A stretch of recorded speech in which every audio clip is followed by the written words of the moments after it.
समिति सदस्यज्यूहरू, समिति पदाधिकारीज्यूहरू, शिक्षक साथीहरू, पूर्व विद्यार्थीबाट आउनुभएका विद्यार्थी भाइ बहिनीहरू, हाम्रो यस विद्यालयमा अहिले अध्ययनरत बाल कक्षादेखि कक्षा 5 सम्मका सम्पूर्ण भाइ बहिनीहरू, आज हामी महत्त्वपूर्ण क्षणमा यहाँ उपस्थित भएका छौँ।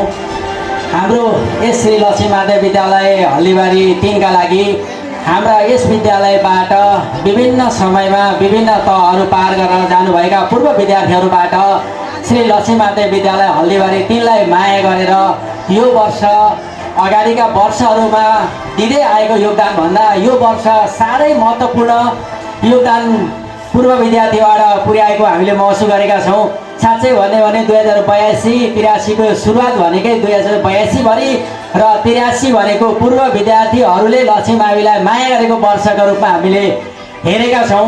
अब यो विषयमा म अलिक पछाडि केही कुराहरू थोरै गर्नेछु र अहिलेलाई आज हाम्रो यस लक्ष्मी माध्यमिक विद्यालयबाट 2069 सालको एसएलसी ब्याचका भाइ बहिनीहरूले हाम्रो यस विद्यालयमा हाल अध्ययनरत 5 सम्मका भाइ बहिनीहरूलाई शिक्षण सिकाइमा सहयोग पुगोस् भन्ने हिसाबबाट आज ब्याग, शैक्षिक सामग्रीहरूमा कापी, पेन्सिल, खेलकुद सामग्री लगायतका विविध सामग्रीहरू उपलब्ध गराउने प्रयास गर्नुभएको छ, जमर्को गर्नुभएको छ।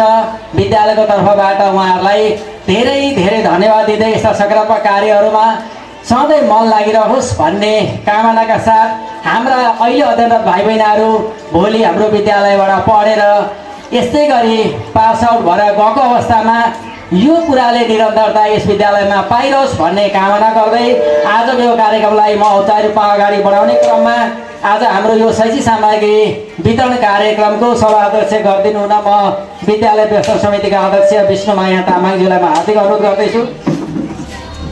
भाइ बहिनीहरूलाई ताली बजाउन पनि म हार्दिक अनुरोध गर्छु। साथै विद्यालय व्यवस्थापन समिति अध्यक्ष यामलाल आचार्यज्यूलाई पनि आसन ग्रहण गरिदिन म हार्दिक अनुरोध गर्दछु। त्यसै गरी हाम्रो यस विद्यालयका सहायक प्रधानाध्यापक मदन पोखरेल सरलाई पनि म आसन ग्रहण गरिदिनको लागि म हार्दिक अनुरोध गर्छु। त्यसै गरी पूर्व विद्यार्थीबाट धनबहादुर राजवंशीज्यूलाई आसन ग्रहण गरिदिन म हार्दिक अनुरोध गर्छु। त्यसै गरी पूर्व विद्यार्थी समूहबाट सन्तोष राजवंशीलाई पनि म आसन ग्रहण गरिदिन हार्दिक अनुरोध गर्दछु। त्यसै गरी पूर्व विद्यार्थी समूह ध्रुव परियारलाई पनि आसन ग्रहण गरिदिन म हार्दिक अनुरोध गर्छु।